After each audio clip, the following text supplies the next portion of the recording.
ఉన్నారు? అందరూ బాగున్నారా? ముందుగా తెలుగు వారందరికీ నా నమస్కారం. అదే కదండి మన సంస్కారం.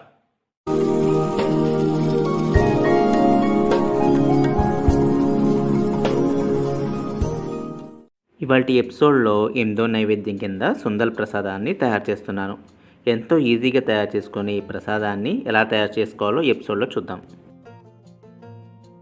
ముందుగా ఒక మిక్సీ జార్ తీసుకుని ఇందులో 1 కప్పు కొత్తిమీర, 4 ఎండుమిరపకాయలు, 4 పచ్చిమిరపకాయలు, పావు కప్పు అల్లం, 1 కప్పు పచ్చి కొబ్బరి ముక్కలు వేసుకుని ఇందులో సరిపడినంత ఉప్పు వేసి నీళ్ళేమి యాడ్ చేయకుండా మెత్తగా మిక్సీ పట్టుకోవాలి.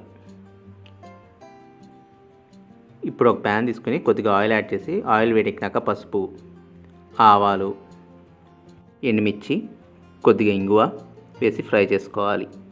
ఇప్పుడు కరివేపాకు అలాగే మనం ముందుగా పట్టుకున్న పేస్ట్ని వేసుకొని ఫ్రై చేసుకోవాలి.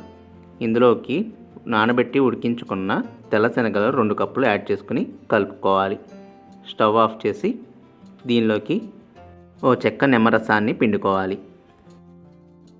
మొత్తాన్ని బాగా కలుపుకుంటే సుందల్ ప్రసాదం రెడీ అయినట్లే. చూసారు కదా ఈ రెసిపీని ఎలా తయారు చేసుకోవాలో. మీరు కూడా ట్రై చేసి మీ వాల్యుబుల్ ఫీడ్బ్యాక్స్ని నాకు కామెంట్స్ రూపంలో తెలపండి. అలాగే ఈ వీడియో నచ్చినట్టయితే లైక్, షేర్ మరియు సబ్స్క్రైబ్ కూడా చేసుకోండి.